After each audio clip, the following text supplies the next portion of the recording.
성도 여러분 안녕하십니까? 예, 2020년 오늘이 12월 26일 마지막 안식일입니다. 참 힘들었던 또 다사다난했던 2020년을 마무리하는 이 마지막 안식일에 성전에 오신 여러분을 환영하고 또 사회적 거리두기 때문에 가정에서 예배드리시는 우리 모든 성도님들도 환영하고 또 하나님께서 함께 하시기를 기도하겠습니다. 오늘 새벽 3시쯤이었습니다. 자다가 제가 깨서 시계를 보니까 3시쯤이더라고요. 근데 옆에서 자고 있었던 집사람도 3시에 깼습니다. 아마 조금 더 일찍 더 깬 것 같습니다. 3시쯤 깨면 뭐 해야 되나요? 예, 3시쯤 자다 깨다가지고 뭐 금방 다시 잠이 올 것 같지도 않고 그래서 집사람하고 이런저런 얘기를 하게 됐습니다. 그런데 집사람이 자신이 최근에 깨달은 말씀에 대한 이야기를 저에게 들려주기 시작했습니다. 깜짝 놀랐습니다. 왜냐하면 집사람이 오늘 새벽에 저에게 들려준 이야기가 사실은 오늘 제가 하려고 준비했던 그 말씀과 너무 같은 주제였기 때문에 그렇습니다. 그런데 이제 같은 음식이라도 맛이 다르잖아요. 그렇죠? 여러분 똑같은 비빔밥을 해도 이게 누구에 따라 어디서 하느냐에 따라 맛이 다른 거 여러분 아시잖아요. 근데 제가 준비한 것과 집사람이 저에게 들려주는 이야기를 들으니까 제가 준비한 것보다 집사람이 깨달은 것이 훨씬 더 좋게 느껴지는 겁니다. 최근 저희 집사람이 무척 바빴습니다. 저희 집으로 상담하러 오는 사람들이 많았었고요. 또 성경을 가르쳐달라고 이제 우리 교회 출석하는 분이 아니라 다른 교회 출석하시는 분인데 자기 구도자를 저희 집으로 데려와서 또 저희 집사람하고 같이 성경을 공부하는 일들이 여러 번 있었습니다. 근데 어쨌든 저희 집으로 와서 상담을 하고 또 이제 성경을 가리키고 말씀을 나누기 위해서는 저희 집사람도 이제 준비를 해야 되잖아요. 그렇기 때문에 최근에 저희 집사람이 이제 말씀을 깊이 연구하는 시간이 많았었습니다. 어떤 날은 제가 어림잡아 계산을 해봐도 한 6시간, 7시간 정도 말씀을 가지고 이렇게 씨름하는 모습을 제가 곁에서 봤었거든요. 그렇게 말씀을 가까이 하고 정말 기도하면서 깨닫기를 원했을 때 성령께서 역사하셔서 그런지 오늘 새벽에 이야기를 나누는데 제가 준비한 것보다 훨씬 더 좋게 느껴졌던 겁니다. 제가 생각하기에 제가 준비한 그 말씀의 맛이 일반 식당에 가면 한 12,000원 정도 되는 한정식 되나요? 제가 제 걸 갖다 12,000원이라고 들으시면서 뭐야 한 6,000원밖에 안 되는데 그렇게 말씀하실지 모르겠지만 어쨌든 제 느낌에 제가 준비한 건 한 12,000원쯤 정도 된다고 생각을 했는데 제가 그 새벽에 들었던 저희 집사람이 들려주는 이야기는 이거는 한 3만 원 정도는 되는 것 같은 느낌을 제가 받은 겁니다. 욕심이 생겼습니다. 마지막 안식일인데 그것도 어제가 크리스마스였는데 더 좋은 말씀으로 더 좋은 음식으로 성도들과 같이 나누고 싶은 욕심이 생긴 거죠. 그래서 제가 그 새벽에 저희 집사람한테 부탁을 했습니다. 아무래도 오늘 안식일 설교는 내가 하는 것보다 당신이 하는 게 훨씬 좋을 것 같다는 말이었습니다. 그냥 그렇게만 말하면 안 듣잖아요. 하나님께서 이렇게 준비해 놓으셨는데 내가 이 새벽에 알았네. 하나님께서 날 일부러 깨우셨네 라고 말을 하는 겁니다. 그래서 당신이 하면 좋겠다 얘기를 했더니 한다 그랬을까요? 안 한다 그랬을까요? 안 한다 그러죠. 그게 말이 되냐고 지금 무슨 소리를 하냐고 저한테 이렇게 면박을 해주는 겁니다. 그때 저한테 지혜가 생겼습니다. 무슨 생각이 들었냐면 갑자기 하나님께서 그런 생각을 주시는 거죠. 우리가 마지막 시대 선지자로 알고 믿고 있는 그 엘렌 화이트도 하나님께서 그 어린 소녀를 처음 부르신 것이 아니었다. 하나님께서 엘렌 화이트를 부르시기 전에 이미 다른 두 사람에게 같은 빛을 주셨었다. 그런데 그 두 사람이 하나님께서 주신 비침에도 불구하고 순종하고 또 그것을 가지고 나가서 나누는 것을 거절했을 때 그 빛은 거두어졌을 뿐 아니라 그 두 사람은 잃어버림을 당하게 된 것을 내가 신학교 다닐 때 교회사 시간에 배운 적이 있다. 하나님께서 이렇게 좋은 것을 당신에게 깨닫게 하신 것은 당신 혼자만 알고 있으라고, 당신을 찾아오는 사람하고만 그 말씀을 나누라고 주신 것이 아니라 어쩌면 오늘 이 마지막 안식일 우리 교회 모든 성도들에게 큰 선물을 주시기 위하여 성령께서 역사하신 것 같으니 당신이 좀 그 말씀을 같이 나눠주고 순종했으면 좋겠다라고 제가 그렇게 말을 했었던 거죠. 제가 말을 참 잘했죠. 효과가 있었을까요? 없었을까요? 효과가? 예, 제가 여기 서 있는 걸 보니까 효과가 있었습니다. 효과가 있었습니다.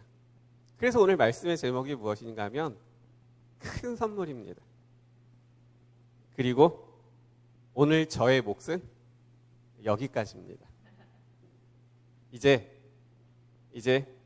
오늘의 설교자를 여러분께서 만날 시간입니다. 저도 뭐 이렇게 하는 게 오늘 처음이긴 하지만 그래도 마지막 날 하나님께서 말씀을 통해서 우리들에게 큰 선물을 주실 것에 대한 확신이 있기 때문에 제가 이렇게 오늘 말씀을 진행합니다. 말씀드렸듯이 오늘 저의 몫은 여기까지입니다. 이제 하나님께서 깨닫게 하시는 성령을 통하여 우리에게 전해주시는 그 말씀을 함께 나누는 은혜의 시간 되시기를 바랍니다.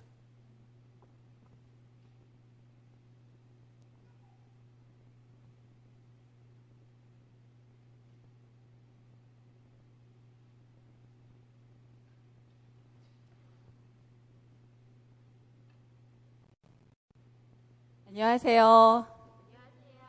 행복한 안식일입니다. 제가 오늘 이 시간에 여기 있을 거라고는 정말 한 번도 생각해 본 적이 없는데 정말 기도했습니다. 하나님, 제가 서야 됩니까? 라고 계속 기도할 때에 새벽 5시가 돼서야 마음의 평안함을 주셔서 순종하기로 했습니다. 성도님들도 지금 놀라셨죠?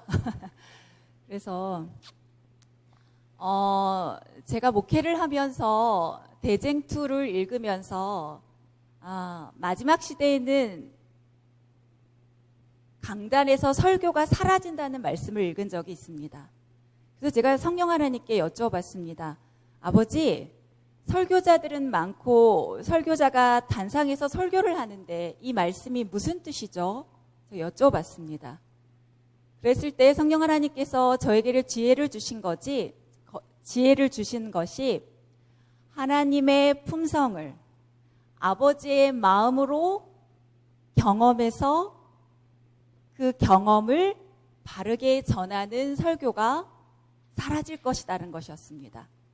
그래서 제가 성남 태평교회에 있을 때부터 어떤 기도를 했냐면 저희 아버지 주의 종이 하나님의 품성을 바로 전해서 정말 오해된 하나님의 품성이, 그 사랑의 품성이 사람을 일으키고 사람을 변화시키고 그 사랑의 힘으로 하나님을 선택할 수 있는, 그렇게 하나님의 품성을 바로 전하는 주의 종이 되게 해달라고 계속 하게 하셨습니다.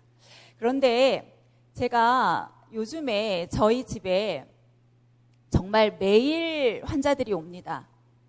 우울증, 불면증, 공황장애, 그 다음에 쇼핑 중독.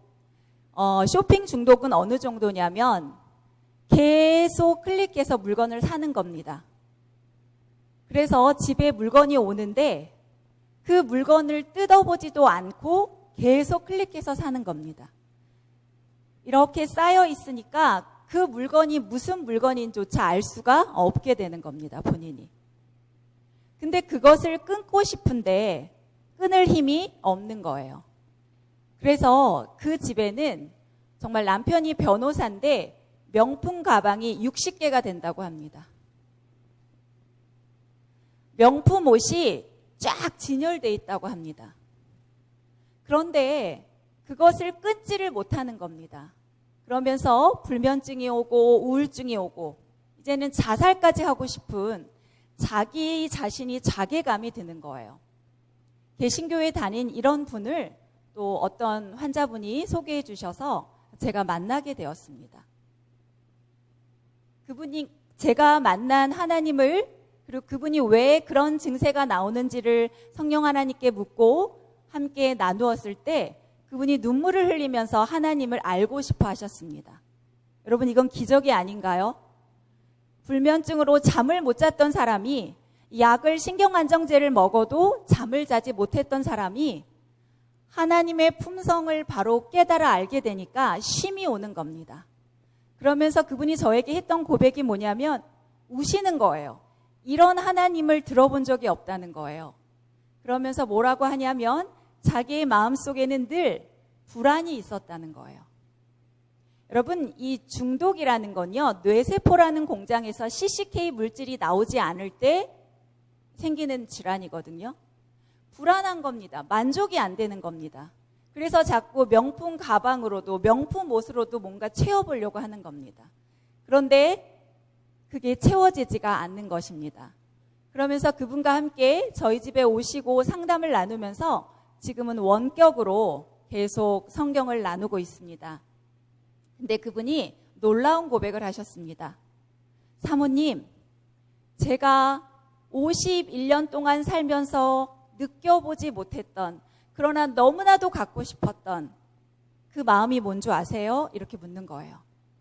너무 인형같이 예쁘게 생기셨어요. 정말 너무나도 갖고 싶었던 그 마음이 뭔지 아세요? 여러분, 무슨 마음일까요? 네? 맞아요. 너무나도 평안을 얻고 싶어서 하나님을 만나고도 싶었고 찾고 싶었는데 평안이라는 마음이 생기지 않는 거예요. 그래서 그랬는데 하나님을 알아가기 시작하니까 너무나도 놀랍게 본인의 마음속에 평안이라는 열매가 자리 잡기 시작했다는 겁니다. 그래서 이분이 잠을 주무시기 시작하셨다는 겁니다. 여러분, 놀라운 일 아닙니까? 그래서 저는 오늘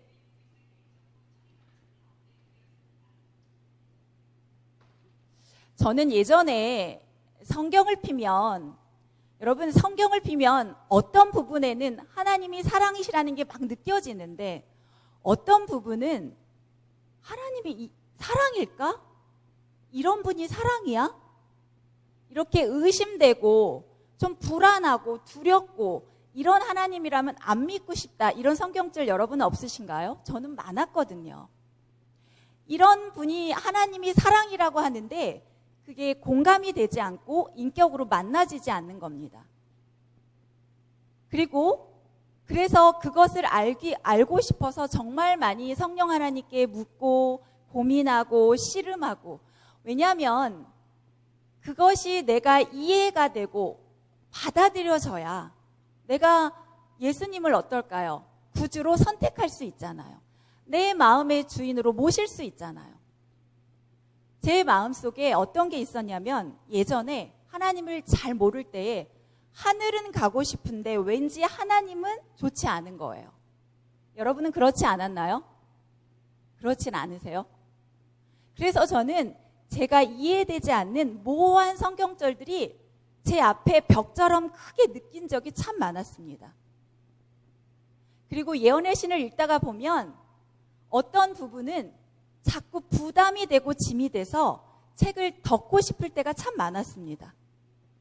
왜냐하면 하나님은 생명이라고 하시는데 그러면 이거는 뭐예요? 이 말씀은 생명이잖아요. 그럼 제가 이 생명을 읽으면 제 안에서 생명의 현상이 어떻게 해야 돼요? 일어나야 되잖아요. 그러지 않나요? 예수님은 생명이고 사랑이기 때문에 제가 이 약을 먹으면, 이 약속을 먹으면 제 안에서 어둠이 물러가고 내 안에서 생명의 현상이 일어나서 정말 이것이 기쁨이 되고 삶에 정말 모든 것이 돼야 된다고 생각을 하는데 막히는 부분이 참 많았습니다. 여러분은 그런 적 없으신가요? 그런데 제가 그것을 가지고 하나님께 묻고 또 성령 하나님께 묻고 정말 많이 씨름했습니다. 어떨 때는 울고 매달리고 구하라, 찾으라, 두드리라, 그러면 너희에게 주실 것이라는 이 말씀을 붙들고 얼마나 많이 매달렸는지 모릅니다. 그런데 제가 얼마 전입니다. 얼마 전 제가 너무나도 하나님께서 새로운 빛을 주시면서 제가 하나님의 품성이 모호하고 이해되지 않았던 부분들을 성령께서 빛을 주시면서 저를 일으켜 세우시는 경험을 하게 되었습니다. 그 경험을 한 후에 환자들을 하나님께서 계속 보내주시는 거예요. 왜요? 제가 그 경험을 했으니까요. 하나님 관이 아는 것은 힘이잖아요. 그런데 잘못된 알면 뭘 갖고 오죠? 병을 갖고 오잖아요. 제가 어떤 고백을 했냐면 하나님이 좋고 사랑이 많으신 분이라고 느껴지면서도 제가 저희 삶에 정말 죽고 싶은 만큼 힘든 일이 생겼었어요. 그런데 제 입에서 뭐라는 고백을 하게 되냐면 아버지 실수하셨어요. 이것은 제가 감당할 시험이 아니에요. 감당할 시험만 하나님께서 주신다며요.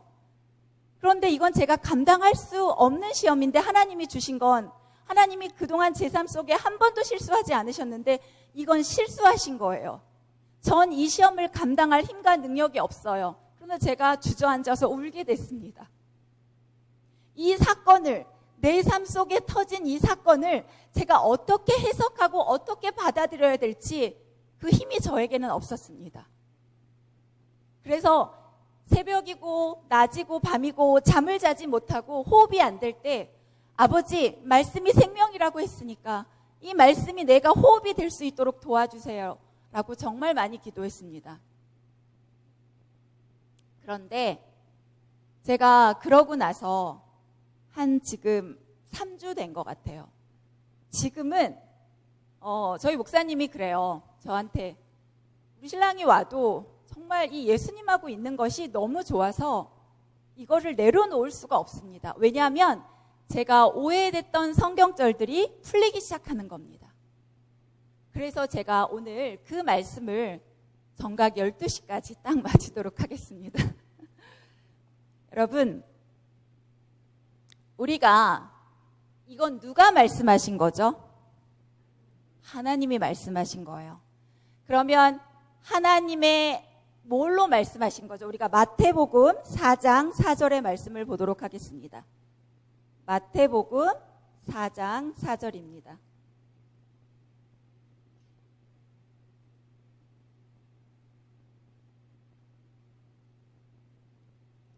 마태복음 4장 4절입니다. 제가 읽겠습니다. 예수께서 대답하여 가라사대 기록되었을 때 사람이 떡으로만 살 것이 아니요 하나님의 입으로 나오는 모든 말씀으로 살 것이라. 근데 이걸 제가 굉장히 여러 번 읽었던 성경절이었습니다. 그런데 제 눈이 어떤 성경절에 계속 머무르는 겁니다. 사람이 떡으로만 살 것이 아니요 이 부분에 머무르는 게 아니라 제가 어느 부분에 계속 머무르게 됐냐면 하나님의 입으로 나오는 모든 말씀이라는 성경 구절이었습니다. 여러분, 어떤 사람이 말을 할 때에 입으로 말을 할 때 그 말은 그 사람의 뭐죠? 그렇죠. 그 사람의 마음과 생각, 인격입니다. 그렇죠. 그러면 이 말한 분이 인격체가 그분의 마음 속에 있는 것을 바탕으로 말씀하시는 거잖아요. 그렇죠? 그러면 그분의 뭐를 알아야 이 말씀을 바로 이해할 수 있을까요? 그분이 어떤 인격체인지 어떤 품성인지를 알지 못한 채 이 성경을 그냥 글자로만 읽으면 정말 이해가 안 되고 오해될 수 있는 게 아주 많다는 걸 깨닫게 되었습니다. 그래서 제가 첫 번째, 그래서 그걸 누가 말씀하셨고 그분이 누군가가 온전히 확신하지 못한 채 말로만 글자로만 이해하면 무섭고 오해하기 딱 좋은 성경절이 너무 많았다는 겁니다. 여러분은 그런 적 없으신가요? 저는 예를 들면 창세기 읽을 때 노아와 홍수 사건에서 무슨 말씀을 하시냐면 싹 쓸어버리겠다는 말씀을 하시는 거예요, 동사가. 저는 이 하나님이 너무 무서웠어요. 여러분은 어떠세요? 싹 쓸어버리겠다는 동사에 하나님의 사랑의 품성이 느껴지시나요? 느껴지지가 않는 거예요. 자, 그 다음에 제가 또 알고 싶은 성경절이 마가복음 10장 15절 말씀입니다. 마가복음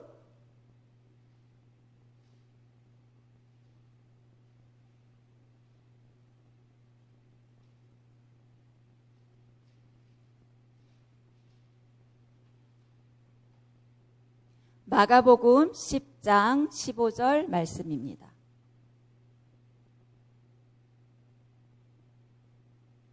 제가 읽겠습니다. 내가 진실로 너희에게 이르노니 누구든지 하나님의 나라를 어린 아이와 같이 받들지 않는 자는 결단코 들어가지 못하리라. 여러분, 이 성경절을 읽으면 하나님이 어떤 품성으로 느껴지시나요? 어린 아이와 같이 받들지 아니하면 어떤 품성으로 느껴지세요? 저는 이 말씀과 로마서 5장, 마태복음 20장 28절의 말씀이 너무 충돌이 됐습니다. 마태복음 20장 28절 말씀입니다. 마태복음 20장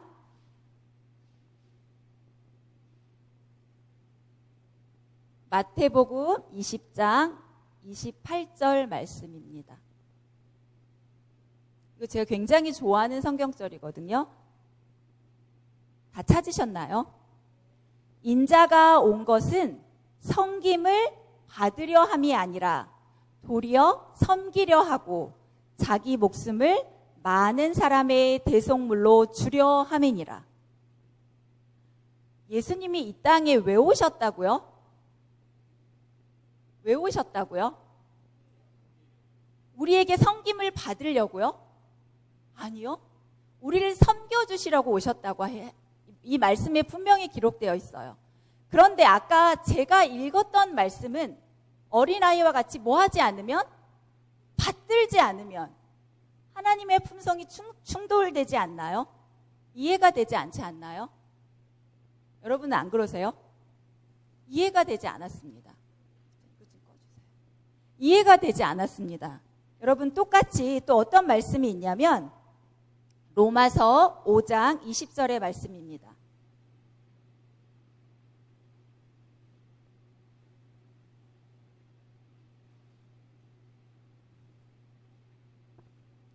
로마서 5장 20절의 말씀입니다.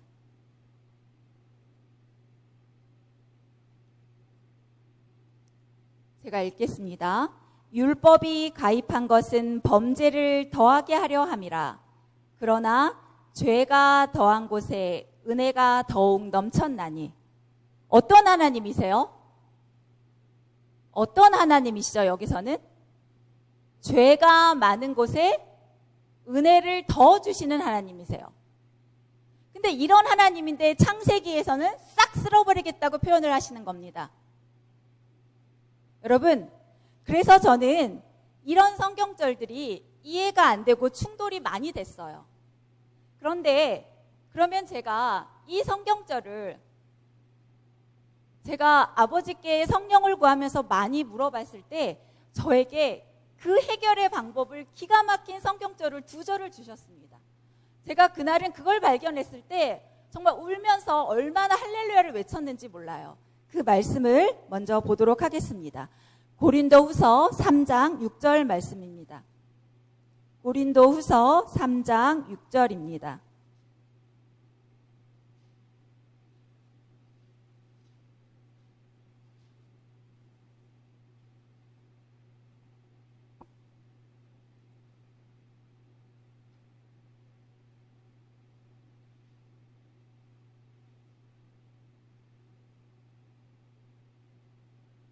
어떤 말씀이 있냐면 저가 또 우리로 새 언약의 일꾼 되기에 만족하게 하셨으니 의문으로 하지 아니하고 오직 영으로 함이니 의문은 죽이는 것이요 영은 살리는 것이니라. 여러분, 여기에 나와 있는 의문을 어떻게 다르게 또 동의어로 보시면 되냐면 문자였습니다. 글자, 문자. 제가 이것을 알고 싶어서 이 의문이 뭘까 계속 여쭤보고 성령님께 또 제가 다른 공동번역이나 이런 성경들을 찾아보고 비교해 봤을 때 뭐였냐면 이 의문은 글자와 문자였습니다. 그러면 우리가 이게 무슨 말일까요? 우리가 하나님이 어떠한 분인지 그분의 품성을 바탕으로 이 말씀을 받아들이지 않고 그냥 그걸 글자와 문자로 받아들이면 어떻다고요? 그 글자와 문자는 그 사람을 어떻게 할 수 있다고요? 여기에 뭐라고 나와 있죠? 죽이는 것이라고 나와 있어요. 그 다음에 무슨 말씀이 나오냐면 영은 살리는 것이다. 여기서 영은 누구죠? 예수님이 승천하시면서 우리에게 주신 가장 귀한 선물 성령 하나님인 거예요. 그러면 우리가 하나님이 어떠한 품성인 것을 아는 분은 누구밖에 없을까요? 삼위일체이신 하나님, 예수님, 성령 하나님. 이 세 분만이 하나님의 마음을 바로 알 수 있다는 걸 깨닫게 해주셨습니다. 그러면 삼위일체라고 하는 것은 어떤 거죠? 그분의 마음과 목적과 뜻이 행동이 뭐하다는 거죠? 같다는 거잖아요. 그러면 제가 성령을 구하지 않고 이 말씀을 글자로 문자로 읽으면 아버지의 이 성경절 속에 있는 숨어있는 아름답고 그 엄청난 사랑을 제가 알 수 있다는 거예요? 없다는 거예요? 알 수 없다는 걸 깨닫게 하셨습니다. 그래서 이것은 학위를 받아서 조직신학을 전공하고 내가 이걸 글자로 50번 읽었어, 내가 100번 읽었어 이런다고 이게 깨달아지는 책이 아니라는 걸 알게 됐습니다. 누구를 통해서만? 영을 통해서만, 성령을 통해서만. 그 다음에 주신 말씀이 뭐였냐면 고린도전서 2장 10절의 말씀이었습니다. 고린도전서 2장 10절입니다.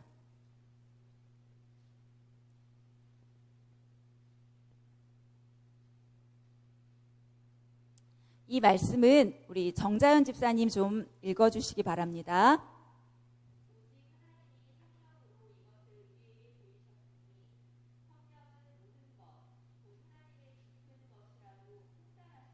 (11절도) 읽어주세요.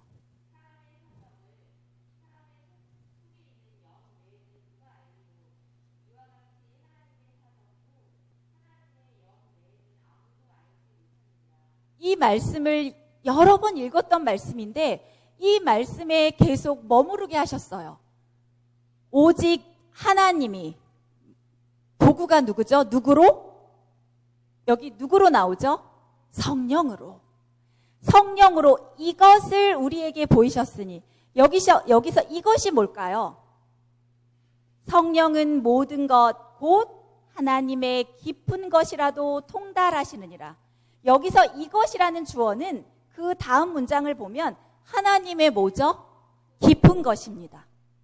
여러분의 깊은 것, 우리 성도님들의 깊은 것을 같은 이불을 덮고 자는 남편이 알 수 있을까요? 아내가 알 수 있을까요? 부모님이 알 수 있을까요? 여러분 마음속에만 있는 그 깊은 그 내면의 세계를 누가 알 수 있을까요? 여기 보면 뭐라고 했냐면 사람의 사정을 사람의 속에 있는 영 외에는 누가 알리요? 우리의 마음도 어때요? 우리의 영 외에는 알 수가 없다는 거예요. 우리 마음은 내면이기 때문에 내면은 보이나요? 안 보이나요? 보이지 않잖아요. 그렇기 때문에 서로가 오해할 수 있고 또 우리가 죄인이라 자기중심적인 생각에서밖에 그 소리를 해석할 수밖에 없다는 거예요. 그런데 여기에 보면 하나님의 사정도 하나님의 영 외에는 아무도 알지 못하느니라. 너무 아멘이었어요. 그래서 우리가 하나님의 깊은 것, 하나님의 내면, 그건 곧 뭐죠? 하나님의 품성이라는 거예요. 하나님의 품성을 우리가 누구요? 삼위일체이신 성령 하나님을 통해서만이 이 문자의 안에 숨겨져 있는 하나님의 다음 없는 사랑을 발견할 수 있다는 걸 깨닫게 하셨습니다. 그래서 이 책은 여러 번 글자로 많이 읽는 것은 사람을 뭐하게만 만들 뿐이죠. 고린도후서 8장에 보면 교만하게만 만들 뿐이에요. 내가 너보다 더 알아. 나는 몇 번 읽었어. 너는 그렇게 사는 거 아니지. 글자와 문자는 나도 죽이지만 나와 연결된 사람도 어떻게 할 수 있다는 거예요? 죽일 수 있다는 걸 이 말씀 속에서 보여주셨어요. 그러면서 여러분, 제가 깨닫게 한 게 뭐냐면, 성령 하나님께서 저에게 빛을 주신 게 뭐냐면, 제가 49년 동안 살면서, 48년, 내년에 이제 49이 되는데, 48년 동안 살면서 교육과 유전과 간섭으로 배웠던 내 머릿속에 입력된 여러 개념들이 있죠. 죄, 복, 하나님, 뭐 많잖아요. 그렇죠? 두려움, 뭐 벌하다. 이런 단어들이 이 지구에 살면서 배운 그 단어들, 그 조건적인 품성으로 이 아버지의 무조건적인 사랑을 글자로 보면 이게 이해가 될 수 있는 책일까요? 너무나도 다르다는 걸 하나님께서 깨닫게 해주셨습니다. 엄청난 걸 깨닫게 해주셨습니다. 그래서 제가 먼저 알게 된 것은 뭐냐면, 여러분, 죄하면, 여러분, 죄라는 단어를 생각하면 어떤 정의가 머릿속에서 생각나시나요? 죄. 네? 죽음. 또 어떤 게 떠오르세요? 행위가 떠오르지 않나요? 행위?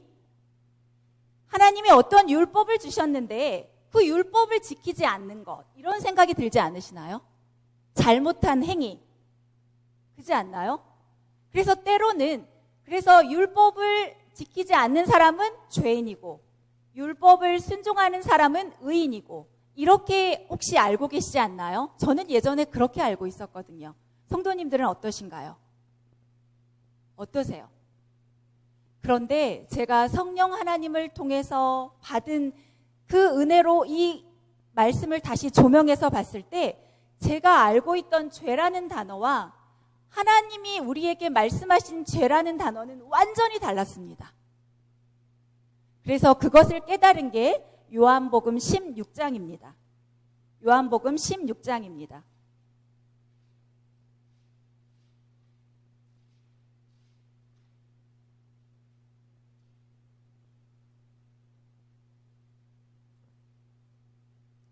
요한복음 16장 8절에 보면, 우리 8절을 정홍철 집사님 9절까지 읽어주시기 바랍니다. 8절 9절입니다. 요한복음 16장 8절 9절입니다.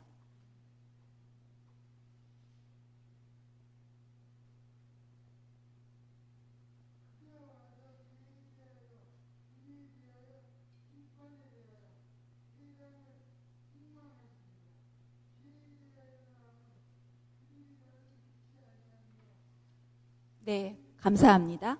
여러분, 여기서 그가라고 나왔습니다. 여기서 그가 누구일까요? 그가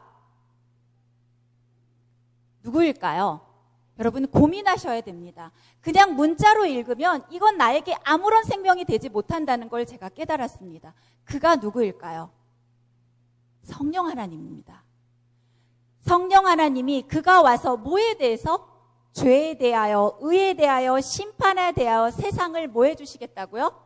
책망하시리라.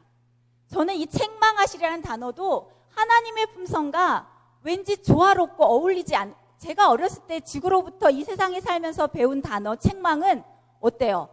기분이 좋은 단어인가요? 혼나는 단어잖아요. 근데 하나님은 우리를 혼낼 수 있어요, 없어요? 우리에게 선택의 자유를 주셨기 때문에 우리가 하나님을 뭐 할 수도 있는 거예요. 거절할 수도 있는 자유 또한 우리에게 주신 거예요. 그런 하나님이라면 책망하시면 돼요, 안 돼요? 안 되시죠. 호소하고 부탁하셔야죠. 그런데 책망할 수 없잖아요. 그럼 이 말은 무엇일까? 제가 고민하고 여쭤봤을 때 공동번역 성경에서 뭐라 그랬냐면, 이 책망이라는 동사를 바로 잡아주실 것이다, 깨닫게 해주실 것이다, 이렇게 돼 있는 거예요. 그러니까 이제 하나님의 품성하고 조화가 이루어지는 겁니다. 그랬는데 그 다음에 9절에 대해서 뭐라고 나왔냐면, 자, 우리가 알고 있는 죄라 하나님께서 말씀하신 죄가 얼마나 다른지 한번 보도록 하겠습니다. 죄에 대하여라 함은 저희가, 여기선 저희는 우리 모두를 말하는 거죠. 저가 뭐라고요? 나를 믿지 않는 거래요. 죄는 저가 나를 믿지 않는 거랍니다. 그럼 여기서 믿지 않는 게 뭔지 또 성령 하나님께 여쭤봤습니다. 아버지, 뭘 믿지 않는 거죠? 아버지가 성육신하고 오신 거요? 아버지가 이 땅에 오셔서 역사적인 여러 가지 일들을 행하신 거요? 뭘 믿지 않는 거죠, 아버지? 그걸 또 성령 하나님께 물어봤어요. 그랬더니 예수님께서 기가 막히게 지혜를 주셔서 여러분 요한복음에서 답을 주셨습니다. 요한복음 1장으로 가도록 하겠습니다. 요한복음 1장 12절 말씀입니다. 요한복음 1장 12절 말씀입니다. 우리 정자연 집사님 좀 읽어주시기 바랍니다.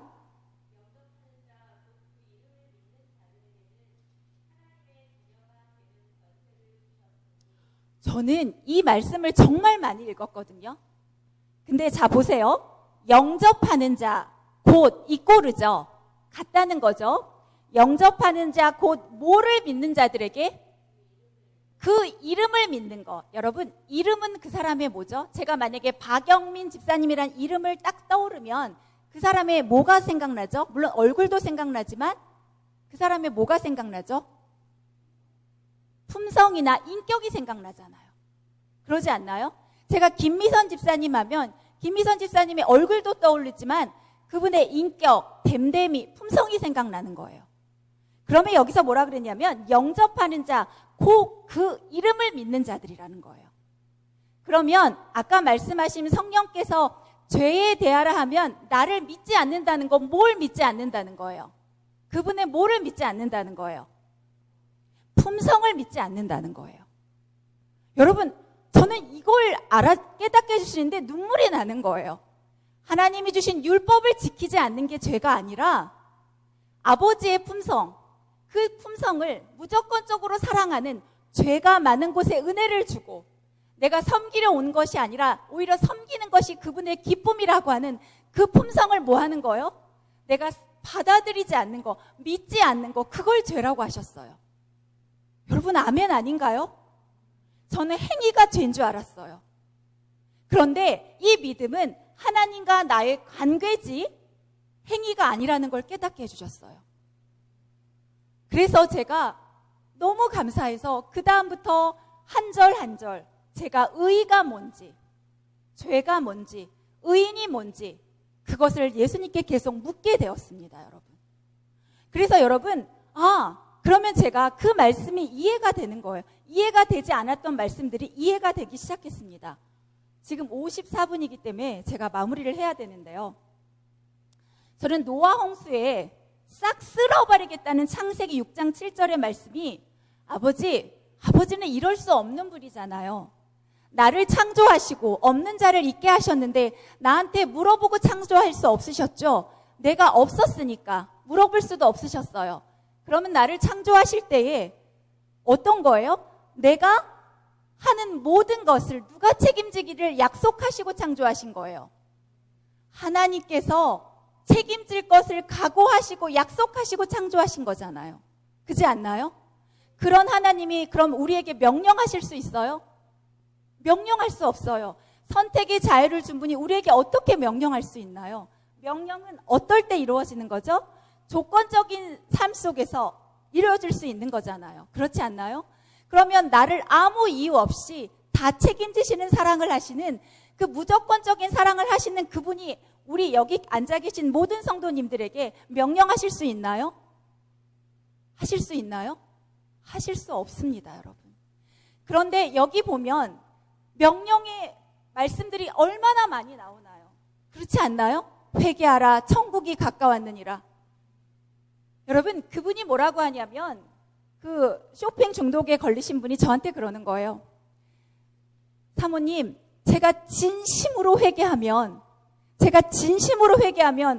그러면 하늘나라 갈 수 있겠죠? 이런 얘기를 하시는 거예요. 여러분은 어떠신가요? 여러분, 진심으로 회개한다는 건 뭘까요? 여러분, 회개는 우리가 할 수 있는 걸까요? 회개를 우리가 할 수 있을까요? 회개가 우리가 할 수 있는 능동태일까요? 그런데 왜 예수님께서는 회개하라고 말씀하셨을까요? 그래서 제가 그러면 회개가 무엇인지를, 하나님께서 말씀하시는 회개를 제가 알아야 될 거 아니에요. 그래서 로마서 2장 4절 말씀으로 갔습니다. 로마서 2장 4절입니다.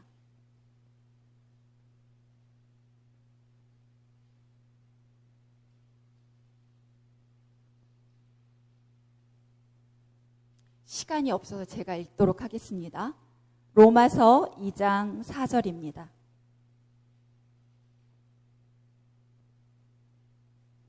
혹 내가 하나님의 인자하심이 너를 인도하여 회개케 하심을 알지 못하여. 여기 뭐라고 나와 있죠? 회개는 내가 하는 거라고요? 여기 뭐라고 나와 있어요? 회개를? 어떤 앞에 조건이 뭐죠? 누가? 하나님의 인자하심이 나를 뭐 한다고요? 회개케 한다고요. 그럼 회개는 우리가 할 수 있는 능동태가 아니라 누가 하게 해주시는 거죠? 그렇죠. 하나님의 뭐요? 인자하심이. 하나님이 나를 무조건적으로 사랑하는 그 사랑이 내가 계속 사랑을 퍼부어주면 그 사랑이 나를 뭐 하죠? 감동시켜주죠. 그러면 사람이 감동을 받게 되면 내 안에서 뭐가 일어나죠? 자원하는 마음이 생기죠. 그러면 내가 그를 뭐 하고 싶어요? 선택하고 싶어지잖아요. 여러분, 회개는 이거라는 걸 깨닫게 해주셨습니다. 회개는 하나님, 제가 오늘 주한이 때렸어요. 내일 좀 안 때리게 해주세요. 하나님, 제가 오늘 화를 안 내야 되는데 또 화를 냈어요. 이게 회개인가요? 이건 회개가 아니라는 거예요. 회개는 하나님의 사랑이 내 마음속에 어때요? 깨달아질 때 그 사랑이 나를 뭐 하는 거예요? 그 사랑이 나를, 하나님의 사랑이 너무 좋아서 그거를 선택하고 싶게끔 만드는 거예요. 그게 회개라는 걸 깨닫게 하셨어요. 그래서 회개는 내가 노력한다고. 여러분 연말 기도주일 많이 보내보셨잖아요. 연말 기도주일 일주일 보내고 나시면 여러분의 입속에 찬양과 감사가 흘러넘치나요? 용서하심에 대한 확신과 기쁨이 여러분의 입속에서 막 찬양이 되나요? 안 그러죠? 매해마다 연말 기도주일을 보내는데 어때요? 똑같지 않나요? 내가 이거 작년에도 회개한 것 같은데 올해 또 회개하는데 마음의 평안과 그 마음이 예수님께 끌려가나요? 막 마음에서 막 일어나나요? 아니라는 거예요, 여러분. 그래서 제가 요즘에 말씀을 보면서 창세기 6장 7절에 나와 있는 싹 쓸어버리겠다는 이 표현은 무슨 표현이라는 걸 성령께서 깨닫게 해주셨냐면 그들의 선택이 여기서 그들이라고 한 현재 지금 살고 있는 우리도 다 포함되어 있는 겁니다. 그들의 선택이 하나님을 더 이상 받아들이지 않고 완전히 거절했기 때문에 하나님의 신이 그들과 함께 더 이상 할 수 없는 것, 그것을 뭐라고 말씀하시는 거예요? 그래서 그들이 떠난 거잖아요. 그죠? 하나님이 떠나셨나요? 그들이 떠났고 거절했는데 그들의 모든 선택을 누가 다 책임지시는 거예요? 하나님이 책임지시는 표현법이었어요. 여러분, 제가 이걸 깨달으면서 엉엉 울었습니다. 아버지, 하나님은, 사단도 하나님이 만드신 피조물이죠. 사단이 한 것을 하나님이 했다고 책임지시는 거예요. 그래서 뭐라고 했냐면 요한계시록에 내어 쫓았다고 하셔요. 아버지의 품성은 사단을 내어 쫓을 수 있는 품성이 아닌데 아버지께서는 사단이 한 것도 누가 했다고? 본인이 했다고 책임지시더라고요. 하나님이 하지 않은 것도 바로가 스스로 마음을, 하나님께서 계속 성령을 호소하시고 사랑을 계속 주셨는데 바로 자신이 마음을 강팍하게 했는데 말씀에 보면 어때요? 하나님께서 바로의 마음을 어떻게 하셨다고요? 강팍하게 하사. 이런 말씀 있나요? 없나요? 이런 표현들이 아버지는 사실이 아니라 사랑의 관계 속에서 책임지시는 표현법이라는 걸 알게 됐어요. 그래서 제가 이해가 안 되고 모호했던 성경절일수록 하나님의 엄청난 사랑이 숨겨져 있다는 걸 깨닫게 되었습니다. 여러분, 아멘 아닌가요? 제가 예전에, 지금도 저희 친정에는 시골이라 농사를 졌습니다. 그럼 농사를 지는 곳에는 뭐가 있죠? 저수지가 있어요. 그런데 엄마 아빠들이 다 나가서 밭에 나가서 일을 하니까 부모들이 항상 무슨 얘기를 하시냐면, 얘야, 노는데 저수지는 가면 안 돼. 저수지는 너무 깊어서 그곳에 가서 예전에 뭐 한 사람들이 있어요. 자녀들이 빠져 죽은 경우가 있어. 그러니까 그곳은 가면 안 돼. 라고 저희 엄마 아빠도 얘기하시고 저희 친구 부모님들도 그런 얘기를 여러 번 하셨어요. 그런데 제가 아직도 아주 어린 나이지만 기억이 나는 게, 저희 친오빠 친구가, 저희 오빠가 지금 벌써 6인가 7인데, 오빠 친구가 같이 놀다가 어떻게 되냐면 저수지에 빠진 거예요. 그래가지고 어떻게 해요? 사람들이 그 빠진 자녀를 어떻게 건져내는 거죠. 그런데 거기에 마을 사람들이 다 모여드는 겁니다. 그런데 거기서 한 음성이 들려요. 뭐라고 말을 하냐면, 내가 내 아들을 내가 죽였다고 하면서 어떤 분이 막 우시는 거예요. 쟤를 내가 죽였다. 누가 그렇게 얘기하시는 거죠? 그 엄마가 그렇게 얘기하는 겁니다. 그거는 누가 할 수 있는 거죠? 사랑의 관계일 때만 얘기할 수 있는 거 아닌가요? 내가 쟤를 더 돌보지 못해서, 내가 쟤를 챙기지 못해서 사실은 누가 가서 죽은 건데, 그 아이가 엄마의 말을 기억하지 못하고 그 아이가 빠져서 죽은 게 그게 사실인데, 그게 팩트인데, 아버지는 뭐라고요? 그 엄마는 뭐라고요? 내가 쟤를 죽였다고 말해요. 그런데 그거는 어머니이기 때문에, 그 아들과 무슨 관계이기 때문에, 사랑의 관계이기 때문에 그 아들의 모든 것을 그 엄마가 뭐 하는 거예요? 책임지시는 표현 아닌가요? 여러분, 그 옆에 어떤 아줌마가 저 아이를 내가 죽였다 그러면 그 아줌마는 정말 어떻게 해야 돼요? 어떻게 해야 돼요? 여러분, 조서를 받아야 되지 않나요? 아버지의 이렇게 엄청난 숨겨둔 아버지의 품성적 표현, 아버지가 하지 않으셨는데도 그 한 것을 본인이 했다고 책임지시는 그 놀라운 사랑의 표현법이 이 성경 안에는, 제가 이해되지 못했던 성경절 안에는 무수히 기록되어 있었습니다. 여러분, 제가 이 만난 하나님을 지금 요즘 깨달아가면서 얼마나 감동의 눈물을 흘리고 있는지 모릅니다. 하나님을 알지 못하면서 무지한 말로 이치를 가리운 자가 저였고, 아버지의 사랑이 제 마음속에 강건이 되면서 정말 여러분, 요즘에 하루하루가 정말 너무너무 감사와 은혜와 벅참으로 살고 있습니다. 여러분, 그래서 누가복음 15장에도 보면, 탕자의 비유에 보면 둘째 아들이 어때요? 둘째 아들이 아버지와 함께 있는 것이 싫어서 어떻게 했어요? 재산의 분깃을 가지고 나가지 않았나요? 그랬다가 돌아왔잖아요. 그런데 누가복음 15장에 보면 이상한 하나님의 말씀하신 이상한 말씀을 하십니다. 제가 요거는 해야 될 것 같아요. 누가복음 15장을 하고 마치도록 하겠습니다.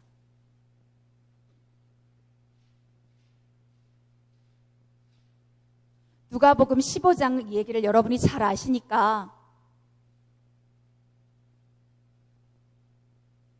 이거는 제가 요 절만 갖고도 정말 너무 은혜를 많이 받아서 누가복음 15장 24절입니다.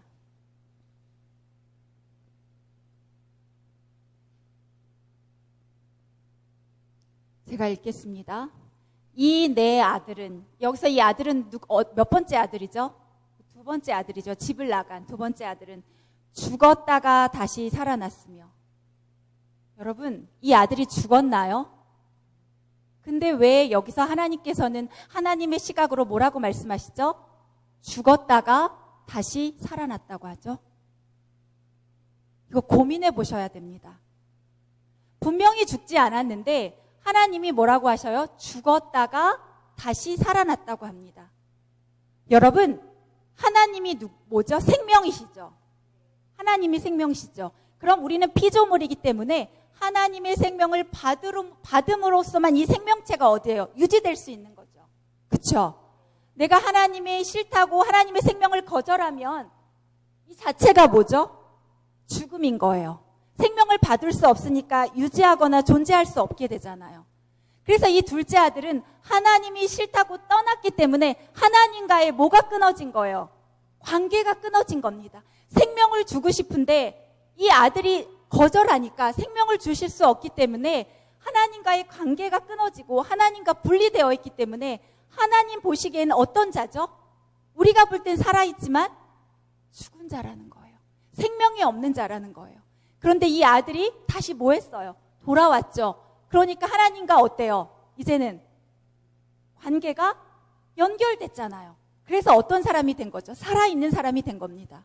그래서 여기 보면 내 아들은 죽었다가 다시 살아났으며 내가 잃었다가 다시 얻었노라. 아버지가 잃어버리셨나요? 둘째 아들을? 정말 팩트는 뭐죠? 누가 나갔어요? 아들이 나갔어요. 그럼 잃었다가 다시 얻었다는 건 이건 무슨 표현법이에요? 네? 책임지시는 아들이 나간 건데 그걸 누가? 내가 이 아들을 더 잘 돌보지 못하고 내가 사랑을 더 주지 못해서 아들을 잃어버렸다고 표현하시는 책임지시는 표현법이라는 걸 깨닫게 되었습니다. 여러분 아멘 아닌가요? 여러분 저는 요즘 우리가 하나님 간이 내가 바르게 알지 못하면 내 마음과 몸속에 어때요? 사단이 늘 자리를 잡고 있기 때문에 여러분을 힘들게 하는 증세들이 계속 일어날 수밖에 없습니다. 그런데 우리가 하나님을 바로 알게 되면 그 품성이 주는 심 때문에 내가 그 사랑이 나를 뭐예요? 따라가고 선택하게 만든다는 거예요. 그래서 제가 마지막으로 이 말씀 아버지의 엄청난 사랑을 읽고 마치도록 하겠습니다. 하나님의 인도하심을 통해 그 사람의 뭐가 바뀔 때까지 생각이 바뀔 때까지 아버지는 참으시면서 끊임없이 뭐를 부어주시죠? 사랑을 부어주시는 겁니다. 아멘 아닌가요? 그래서 그 성령 하나님의 조명을 통해서 그 사랑으로 인해서 그 사람이 뭐 할 것을 바뀌고 변할 것을 믿고 기다리며 하나님께서는 우리를 볼 때 어떻게 보시는 거예요? 예수님의 그리스도의 피를 통해 보시는 거예요. 그리스도의 피가 이미 구속주가 되셔서 우리의 구원을 이루신 그래서 그리스도를 통해서 보시기 때문에 아버지께서는 욥기 1장에 말한 당대의 의인이고 완전한 자라고 말씀하신 그 욥기를 제가 다시 보게 된 겁니다. 여러분 이 성경에 나와 있는 완전이라든지 모든 단어가 저는 새롭게 보이기 시작했습니다. 사랑하는 성도님들 정말 제가 깨닫게 된 이 하나님이 요즘은 너무 좋아서 새벽에도 말씀을 놓을 수가 없습니다. 우리 이런 하나님이 오늘도 나를 쉬게 하시기 위하여 하나님이 일하시는 그 엄청난 하나님을 여러분의 마음속에 만나시고 선택하시는 귀한 안식일 되시기를 바라면서 말씀 마치도록 하겠습니다.